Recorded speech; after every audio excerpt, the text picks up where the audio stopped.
Good morning. Happy New Year. Welcome to the Empowered Living community. We are building on this idea of doubling your income. This idea of being able to double your income, is something that everybody wants to do, right? Whenever I speak at seminars and I ask, people, how many of you would like to really double your income, right? I say, it's more of an IQ test than it is an opinion, right? Everybody's hand goes up. But the sad part of that is that I know that although people are raising their hands saying that that's what I would really want to do, I would really love to have this result. I know that for most of the people, probably 99% of the people who are raising their hand, in their heart of hearts, they don't really believe that it's possible for them. They've heard other people be able to do it. They may have even met people who've been able to do it. And even though there's been times in their life, and chances are you've doubled your income, chances are, if you look back at your early 20s or when you were a teen working and how much money you were making per hour there, or your annual salary when you were 20 years old, and then you look at it now when you're in your 40s or 50s, you've doubled your income. So you've been able to do it in your life. I'm suggesting that if you've figured out how to make 50, 60, 75, maybe even $150,000 or $200,000 in a year, if you've already figured out how to do that at least one time in a year, I'm just asking you to enter into the consideration that you can learn how to do it one more time. Just one more time. And one of the there's two important things I think, there's lots of important things, but two that we're going to talk about today is this idea that you've got to know your numbers and you've got to know your value, right? You've got to know your value. The law of compensation is very clear, right? The amount of money a person earns is in direct proportion to three things. Number one, the need for what they do, right? There needs to be a need for you in the marketplace. Number two is your ability to meet the need, your ability to do whatever it is that's required. And number three, the difficulty there is in replacing you in the marketplace. Those three things control the amount of money you are compensated for. Now, once you identify the need for what you do, and let's face it, none of us created the need, right? The need was provided by God, right? If you're a plumber, you didn't create the need for plumbing. If you're a lawyer, you didn't create the need for lawyers or law work. If you're a coach or speaker or trainer, you didn't create the need. That need already existed. So the need for what you do, no matter what it is that you do, is already in the marketplace. The next is, how good are you? In other words, what's your value? And in this upcoming clip, I'm going to share with you, it's not just the value in you doing the task. That's kind of in what you do. But for most of us, we know that we're willing to pay more for the who you are while you do what you do, right? I think it was Zig Ziglar who said that a person's attitude determines their altitude. I mean, if you're working, in an environment and you have two people who are both doing tasks. Let's say you've got two, executive administrative assistants, and one just has a really good attitude. They're positive, they're friendly. The other one, not so much. But they're both competent. Which one are you going to stay? If there was a budget cut, which one are you going to keep? You're going to keep the one with the attitude. Let's say you're a project manager. You're running a company, you've got two project managers. One project manager anticipates the need of the job, exceeds expectations, shows up earlier, is easy to work with, gets along with everybody. There's no static. The other one, there always seems to be a bump, right? There always seems some condition. Now, they're both great project managers. Which one, if there's a budget cut, which one are you going to keep? If there's an opportunity to advance one, which one are you going to advance? So it's the need for what you do, your ability to do it, not just the task, but who you are when you show up. You see, then, and only then, does the third part come into play. And that is, how difficult are you to replace? Have you made yourself irreplaceable? And are you able to communicate your value? So you have to know your value, and then you have to be able to communicate your value. You have to be able to show your value in order for it to be recognized. Now, we're gonna go to a clip here in a minute, but I want to talk to you about knowing your numbers. I was forced very early on. I started my business in 1988. I was 22 years old. I had $200. I bought a used vacuum cleaner, a mop bucket, a wringer, and a mop stick, right? I bought some furniture polish and window cleaner. I was going door to door asking companies if I could come in at night and be their nighttime janitorial service. It was a commercial cleaning company. And I had grown that company for a number of years. And one morning at 9 o'clock in the morning, there was a pound on the front door, really loud. And at the same time, my telephone was ringing. I was married at the time, and my wife was on the phone, and she looked like she had just seen a ghost. She had turned ghost white. And as I look through the peephole, I see three big guys on my front porch with bulletproof vests that says Treasury Department. I'm thinking, what is this? And they're pounding on the door. And then I see a tow truck taking my truck away. And as I open the door, they give me a search warrant, and they go right through my house to the back office, and they start taking my computers. And what had happened was my best friend's father, who was doing my bookkeeping, had embezzled my tax money. The money that I was withholding every single week for payroll, and that at the end of the month I would send in as my matching Social Security, Medicare, FICA taxes. They're called 941 taxes. And then I match as an employer 940 taxes. He was stealing that money, and I didn't know, to the tune of about $45,000. And they were coming in, and there's income tax, and if you don't pay income tax, there's penalties, and if it's really a gross amount, you could go to jail for that. But if you steal FICA taxes, if you steal Medicare or Social Security taxes, if you're an employer and you steal the 940, 941 taxes, that's like do not pass go, do not collect $200, go directly to jail. And that's what had happened. And even though I could show all the stubs and payments that I had paid him and paid him the money to pay the taxes, the IRS didn't care. They said, look, we're not we're not a legal entity. We're a collection agency, and you owe the money. And see, what had happened to me is for years, I was living from this limiting self-belief that because I had dropped out of high school, I saw myself as being dumb and stupid. And I had told myself, I'm willing to work really hard to earn the money, but I'll pay somebody else to manage it. I'll pay somebody else to count it. I'll pay somebody else to track it. Because doing that was math, and I'm not good at math. Doing that would require a computer, and I'm not good at that. And I had surrendered one of the most important parts of my business. And because I had done that, I was not making decisions for my company that were really informed decisions. I wasn't making decisions based on my profit and loss statement or my accounts receivable. I didn't even know what P&L meant. I didn't know what AR report. I didn't know that meant accounts receivable. I didn't know what AP report was accounts payable. I didn't know the difference. I didn't know accounts receivable was money owed to me. Accounts payable were the bills that I had to pay. I didn't know what a balance sheet was. I didn't know what a general ledger was. I didn't know my numbers. I didn't know what my cost of goods are. What is your cost to acquire a lead? If I were to ask you right now to tell me right now, what's it cost you to acquire in the last 90 days? What did it cost you to acquire a lead? Could you tell me? Could you tell me what it cost you to turn a lead into a paid client? What's your customer acquisition cost? Can you tell me that number? If I were to ask you for the last 90 days, what's your client acquisition cost? This would be your lead cost plus any bonuses or premiums or discounts, plus what's your cost of goods? What are your COGS? The first time my accountant asked me what my COGS were, I had no idea what he was talking about. What are COGS? I didn't know what a COG was. It's cost of goods sold.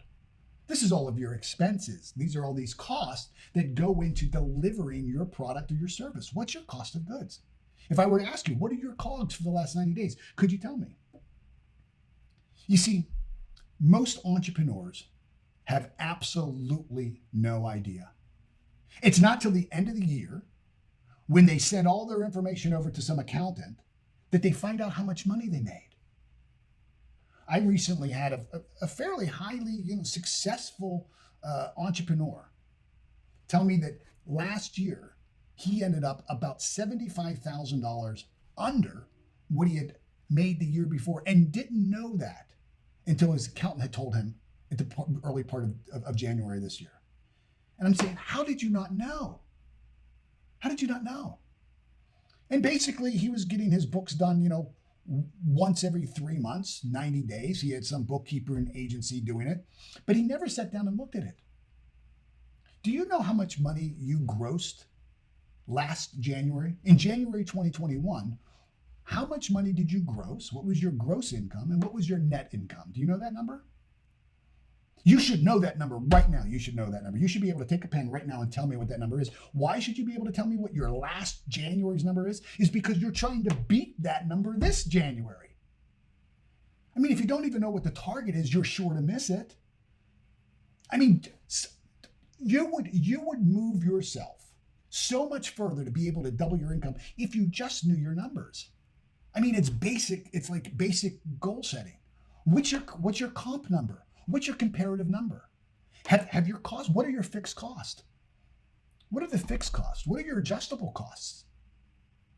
You know, if you knew what your adjustable expenses were, and you could maybe renegotiate or reevaluate if you need some of those things, you know, probably every 3 to 6 months, our team sits down and we look at just reoccurring subscriptions we have for software with Shutterfly, for photos, for video. There's all kinds of, software as a service, things that we signed up for. And you forget about it. You needed it for one time, you sign up for a 7-day trial, it's $14.99 a month or something, and you forget about it. Well, $14.99 a month adds up. Certainly when we have 5 or 6 of them adding up over the course of a year, over the course of 5 years, that's real money. You know, if you can save the money, saving it is just like making it, isn't it? See, you want to know your numbers because every time you spend money in your company, you're spending net dollars. You're not spending gross dollars. When I was in the commercial cleaning business, I cleaned a dairy here in South Florida. And they used to make vanilla ice cream. That was their specialty, was vanilla ice cream. I didn't realize vanilla ice cream is the #1 sold flavor of all ice cream. I always thought it would have been chocolate, but it's not. It's vanilla. And of course it is, because then you buy vanilla and then you add flavoring, right? And they used to have these, for the milk that they would also make, they used to have these big plastic crates, and it would hold 4 1-gallon jugs. And they would discard these crates. And I started to pick these crates up because these crates were the perfect size to hold a hanging file folder.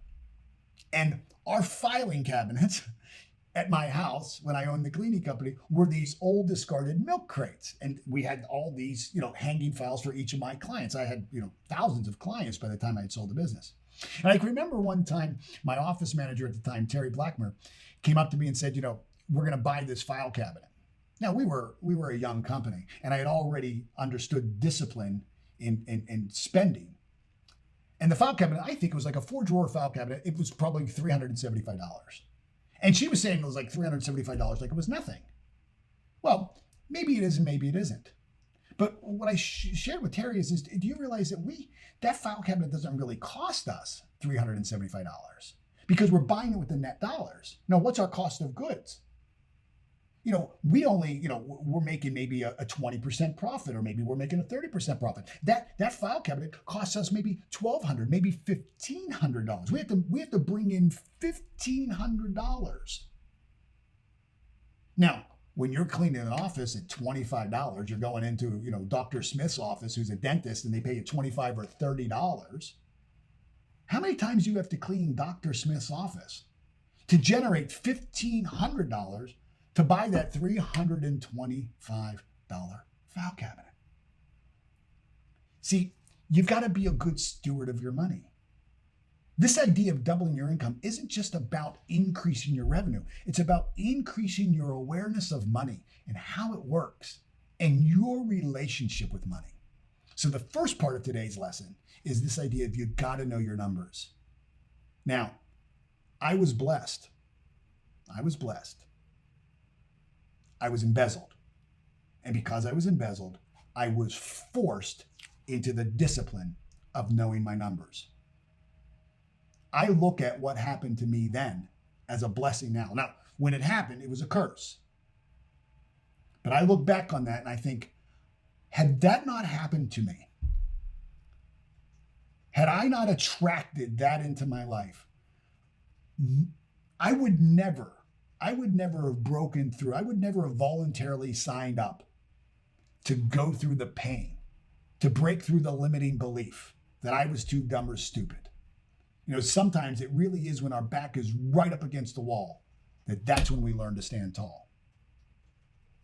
But what would it be like if you didn't have to get the 2x4? I always say that, on our journey of life, we're guided by the feather or we're led by the 2x4. And sometimes, like in my case, you can hit me upside the head with the 2x4. I still don't learn the lesson. I need the whole ton of bricks, right? Don't wait for something bad to happen to force you to learn your business numbers. It's one of the things when I'm mentoring people who are in my mastermind group, and I'm able to mentor them one-on-one every single month, and they're working with my team of coaches and we're working together in a small group. We focus on our numbers. We focus on, what's our financial goal? Can we get our COGS down? Can we get our lead acquisition costs down? What can we do? Can we test different campaigns that generate leads for less money? You've got to really think like an entrepreneur. You've got to really think like an entrepreneur if you're going to be able to double your income.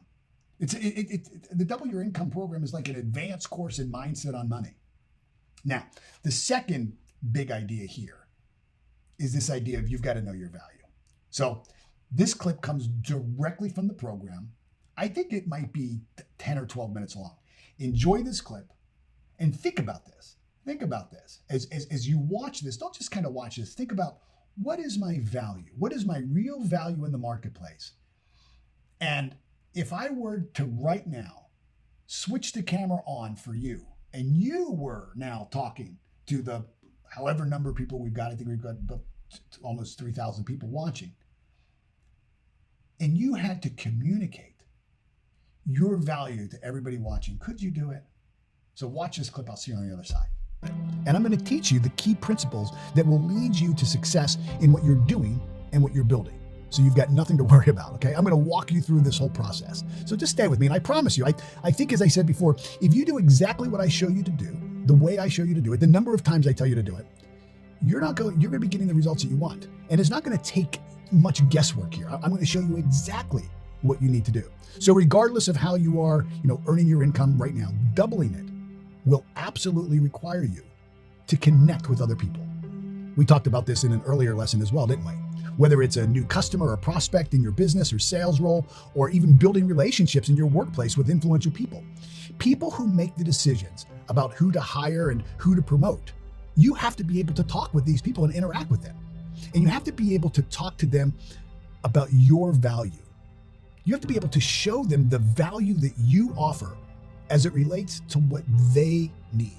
Not just kind of what your value is in general, but what your value is as it relates to what they need. And I'm not talking about small talk. I'm talking about conversations where you are utilizing the tools of influence that we're going to be teaching you here.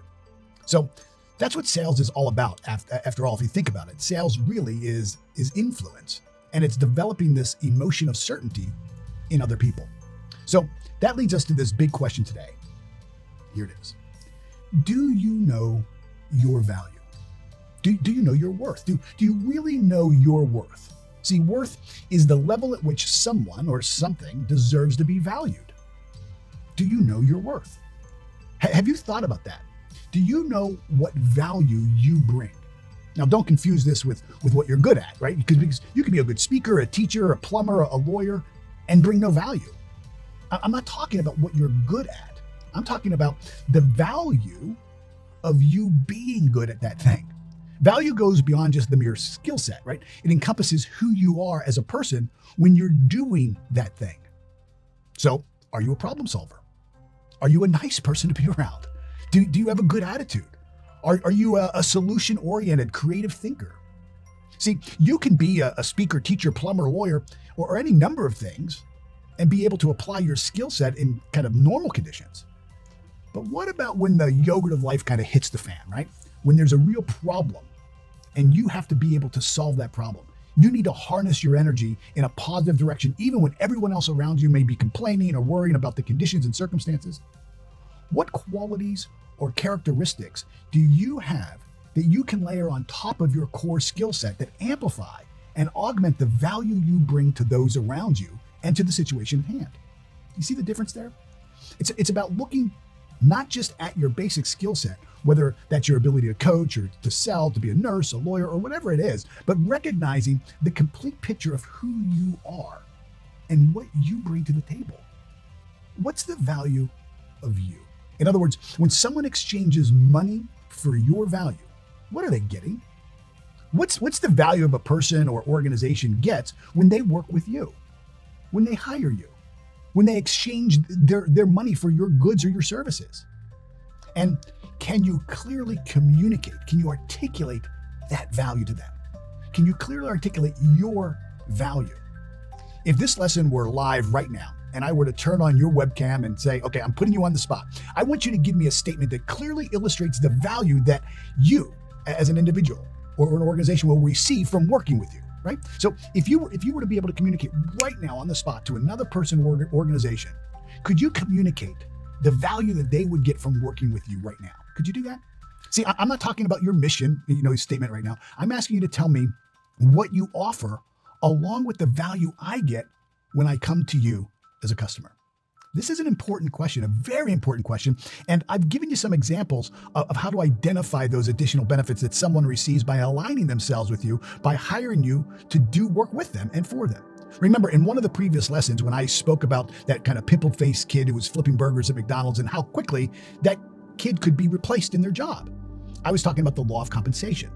And again, the law of compensation states that the amount of money you make is always in direct proportion to the need for what you do, your ability to do it, and the difficulty there is in replacing you. So that pimple-faced, burger flipping kid is working a job that would take you or I maybe 15 minutes to learn. But what that kid may have that would make him a lot more harder to replace could be a really positive attitude, a willingness to do the tasks that maybe others on the shift won't do, willing to start from the bottom, eager to be a team player. See, that's value that he or she brings beyond their ability to just flip burgers. You may or may not know this already, but I love Elton John. I see him at every single chance I get. Now, I'm sure there's hundreds of millions of people around the world who can play the piano, and many of them, I'm sure, can play the piano very well. Many of them are extremely proficient at playing the piano. Many of them play the piano for a living. Millions upon millions of people out there are playing those 88 keys. But only Elton John had the idea to become and create the tiny dancer, right? Every musician has access to the same instrument, the same principles of musical theory. But he's the only one to have come up with the melody for that song, which is by the way, universally considered one of the best songs of all time. And he's also got to be one of the best performers there are in the market. Like, I think, period, end of story. If you see one of his shows, it's unreal. Now, whether you like his music or not, you can't deny that the energy he brings to a concert, to each album he produces, it's infectious. He's got that it factor. There's something different about him that anyone else on the planet. It separates him from everybody. There's simply not another Elton John out there that brings to the world what the Elton John brings. His creativity, his playful spirit, his work ethic, his determination, his resiliency. You hear it in his music. You feel it when you're in front of him, watching him at a concert. That's value. That's what people will pay upwards of tens of thousands of dollars for front row seats. And I know it because I've paid them. You don't just leave the concert kind of humming the songs that have made Elton John famous over the many decades, but you leave feeling better, feeling happier, feeling energized, even excited. That's value. I've been to many concerts, but I hold to it that his are the best. And I pay, again, thousands of dollars to be right up front and center. I want to be right there. I want to feel his energy. And I want to get as close to that energy as I can because he transfers to me the emotions that just make me feel good. Who doesn't want to feel good? So what do I get when I go in front of you for what you do? If you're a coach, what's the value for me in having you as my coach? What's the value in having you coach me rather than having someone else coach me? I understand the value of coaching, but what's the value of having you coach me? What value do you bring to the table? And can you clearly and confidently articulate that? Most people have been programmed not to talk about themselves, not to talk about the value they bring or their worth because it's considered arrogant. I've had people email me after hearing me say, look, I've built 6 multi-million-dollar businesses that over the course of my career, and I want to encourage you to join this program now because I know I can help you. And I've had people say, well, that's a bit arrogant. You shouldn't be bragging about that. You say that maybe, you're a Christian, but that's not what God teaches. No. What I'm going to suggest is it's not arrogance. It's awareness. In fact, I think it's more selfish to pretend that you're not of value if you are. If you are aware of being valuable, if you're aware of your value, you have a responsibility to bring that forward, to bring that value to the world, and doubling your income will help you do that for sure. If you think about it, money serves two purposes. And this is it. First, it serves the purpose of making you more comfortable in life, which allows you to be more creative, to be more freely express your God-given potential and giftedness. Just think, if you had enough money where you didn't even have to think about how to make your mortgage payment, do you think you would spend more time thinking about things that you could do that would make a more positive impact on the people around you, or even people all over the world that you've never even met? If you weren't caught up in the worry cycle each month, counting the dollars coming in, wondering if there's going to be enough money at the end of the month, if you didn't have to think about that to pay your bills, do you think you could get creative with new ideas for ways that you could add value to your family, to your friends, your community, and the world? I think so. See, the other purpose that money serves is that it allows you to give beyond your own physical presence. I've built schools in Africa. I've provided clean water to villages in Haiti. I've given kids in Guatemala prosthetic, hands and arms. Now, I personally wasn't there laying the bricks and building the walls and putting the roof on the buildings. I wasn't the one there digging the wells. I didn't manufacture the prosthetics and fit the kids with their new hands and arms. But my money went to work. My money paid for the workers and paid for the engineers and paid for the doctors to do that work so that those little boys and girls could get an education, so that those families could have clean water, so that those kids who had no hope because they were born without hands and arms in a country where there is no access to the resources that could help them, where they had no hope for a better future. My money allowed me to do that, to give beyond my own physical presence.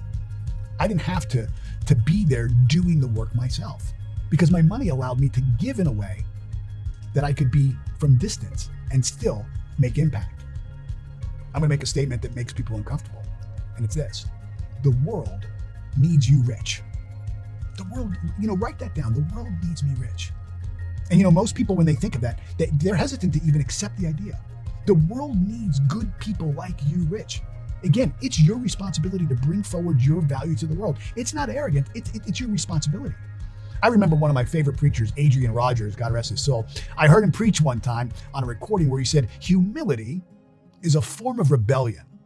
Too many Christians hide behind humility rather than claiming the gifts that God has given them. Did you catch that? It's a form of rebellion when you say, I'm really not that good. Yeah, Adrian Rogers would say, well, then why aren't you? Why are you squandering your God-given potential? If you're not that good, then why don't you get better? Humility is a form of rebellion.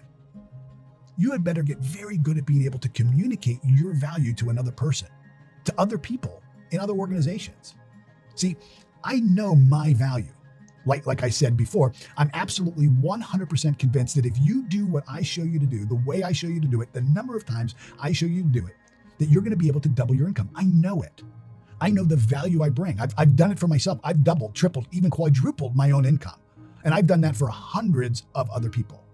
I've done that for people who were at the highest level of income and who are able to double their income as a result of the work that I did with them.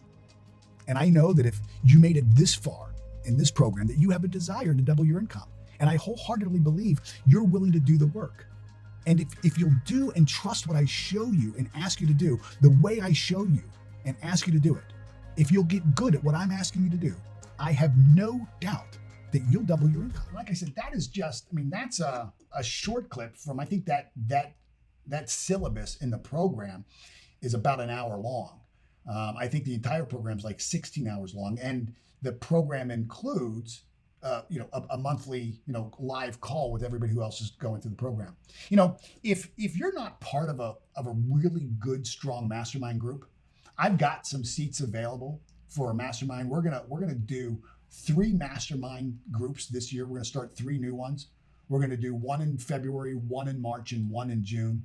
One of them is already sold. I think the February one is already sold out. There might be 1 or 2 seats left for March. And then for June, I think there's 7 seats. We try to limit it to 12 people per cadre.